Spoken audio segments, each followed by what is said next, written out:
حضرت موسیٰ علیہ السلام نے ایک بار اللہ کریم کی بارگاہ میں عرض کی کہ مولا میں تورات میں ایک امت کا ذکر پڑھ رہا ہوں جو آئے گی تو آخر میں مگر ہوگی سب سے افضل۔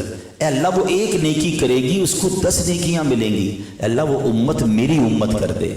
رب العالمین کی طرف سے ارشاد ہوا تلک امت احمد، اے موسیٰ وہ میرے حبیب احمد مجتبی صلی اللہ علیہ وسلم کی امت ہے۔ مزید مطالعہ کرتے ہیں، مزید تورات شریف پڑھتے ہیں، کہتے ہیں یا اللہ میں نے ایک امت کا ذکر پڑھا ہے جن کے سینوں میں تیری کتاب ہوگی، یاد کر لیں گے اور اس کی تلاوت کریں گے، اے اللہ اس امت کو میری امت کر دے۔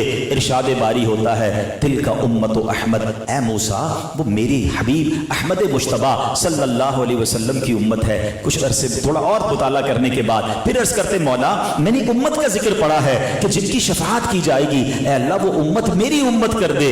ارشاد ہوتا ہے تلک امت احمد، اے موسیٰ وہ میرے حبیب جناب محمد رسول اللہ صلی اللہ تعالی علیہ وسلم کی امت ہے۔ حضرت موسیٰ پڑھتے جا رہے ہیں، اللہ کی بارگاہ میں بار بار عرض کر رہے ہیں اللہ یہ امت میری امت کر دے جن کی توبہ قبول کی جائے گی، اے اللہ یہ امت میری امت کر دے، اور ہر بار یہ جواب ملتا رہا کہ اے موسیٰ یہ میرے حبیب کی امت ہے۔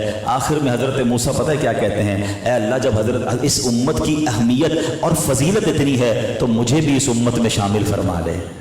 کلیم اللہ ہے مگر کیا فرما رہے ہیں، عرض کر رہے ہیں کہ مولا مجھے بھی نبی پاک آخری نبی کی امت میں شامل کر لے۔ اے امتیوں یہ مقام ہے تمہارا، وہ ہمارے نبی ان کے ہم امتی، امتی تیری قسمت پہ لاکھوں سلام، میری خوش قسمتی میں تیرا امتی۔ ہمیں شاید اندازہ ہی نہیں ہے کہ ہمیں کتنا بڑا مقام دے دیا گیا۔ قیامت کے دن ہم بے شک سب سے آخر میں آئے ہیں، مگر قیامت کے دن سب سے پہلے نبی پاک جنت میں جائیں گے، اور اس کے بعد تمام امتوں میں سب سے پہلے جو امت جنت میں جائے گی وہ جناب رسول اللہ کی امت ہوگی۔ اور جب تک امت رسول داخل نہیں ہوگی جنت میں، یہ جنت باقی تمام امتوں کے لیے ممنوع ہوگی، حرام ہوگی۔ اور یہی بات سیدی اعلیٰ حضرت لکھتے ہیں نا، آپ فرماتے خلد ہے سب پر حرام جائے نہ جب تک غلام، خلد ہے سب پر حرام جائے نہ جب تک غلام، ملک تو ہے آپ کا تم پہ کروڑوں درود۔